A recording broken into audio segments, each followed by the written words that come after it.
हर दिन हमारे चिंतन में एक बात बनी रहती है। हर दिन हम एक प्रश्न से गुजरते हैं कि लोग क्या कहेंगे, लोग क्या कहेंगे। यदि हम ऐसा करेंगे, यदि हमारे बच्चे इस प्रकार का जीवन जिएंगे तो लोग क्या कहेंगे। यह अनिवार्य है कि हमारी जिंदगियों से प्रभु यीशु मसीह की शोभा दिखाई दे। यह आवश्यक है कि हम जो विश्वासी लोग हैं, हमारी जिंदगियों से, हमारे व्यवहार से, हमारी बातचीत से, हमारे पहरावे से प्रभु यीशु मसीह की गवाही हो। और यह बहुत आवश्यक है। इसके लिए हमको समझ चाहिए, इसके लिए हमको संतुलन चाहिए, इसके लिए हमको पवित्र आत्मा का मार्गदर्शन चाहिए। पर समस्या यहां आती है जब हमारे लिए यह बात प्रमुख हो जाती है कि लोग क्या कहेंगे बनिस्बत इस बात के कि परमेश्वर क्या कहेगा। परमेश्वर की दृष्टि में यह बात कैसी होगी? क्या जो कुछ हम कर रहे हैं, क्या परमेश्वर को ध्यान रखते हुए, उसकी प्राथमिकताओं को ध्यान रखते हुए कर रहे हैं, या इसलिए कर रहे हैं, या इसलिए नहीं कर रहे हैं कि लोग क्या कहेंगे।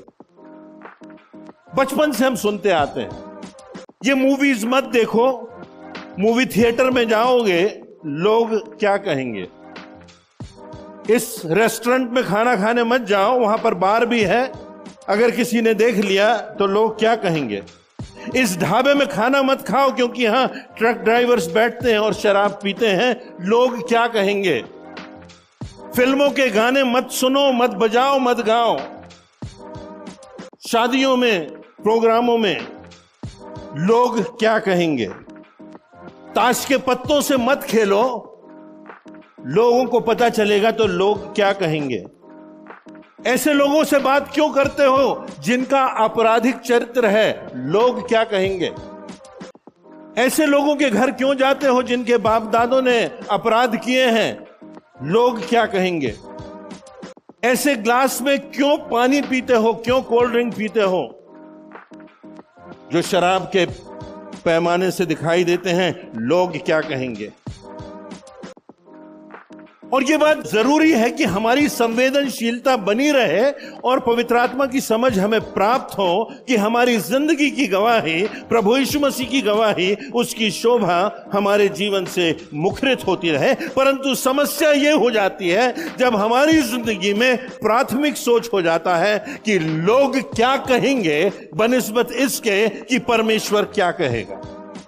पौलुस प्रेरित इस प्रकार की परिस्थितियों से गुजरा जिसका कि विवरण आपके सामने पहला थिस्सलुनीकियों उसके 2 अध्याय की कुछ आयतों में पढ़ा गया। उस पर हम जाएंगे और देखेंगे कि पौलुस इस संदर्भ में हमें किस ओर इशारा कर रहा है।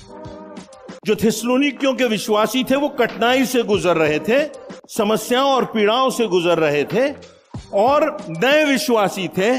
और पौलुस वहां आधिकारिक ढंग से नहीं, परंतु वहां पर यह पत्र जब पौलुस लिखता है तो एक मित्र के समान, एक प्रोत्साहन देने वाले के समान, एक आत्मिक पिता के समान यह पत्र लिखता है। और इसमें उनके चिंतन को, उनके सोच को परिपक्वता की ओर ले जाता है, अपनी जिंदगी का उदाहरण देते हुए और अपने संबंध में अपने उद्देश्य का उदाहरण देते हुए वो कुछ बातें हमसे कहता है। यूहन्ना रचित सुसमाचार उसके 12वें अध्याय की 42वीं और 43वीं आयतों में यहां पर लिखा है, फिर अधिकारियों में से बहुतों ने उस पर विश्वास किया। अधिकारियों में से बहुतेरों ने उस पर अर्थात प्रभु यीशु मसीह पर विश्वास किया, परंतु फरीसियों के कारण वे अंगीकार नहीं कर रहे थे कि कहीं ऐसा ना हो कि वे आराधनालयों से निकाले जाएं। उनको तो परमेश्वर की प्रशंसा से अधिक मनुष्यों की प्रशंसा अधिक प्रिय लगती थी।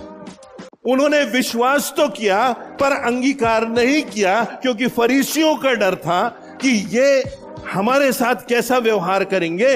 उनकी दृष्टि में स्पष्ट लिखा हुआ है, परमेश्वर की प्रशंसा से अधिक यह बात प्रिय लगती थी, लोगों की प्रशंसा की बात की लोग क्या कहेंगे।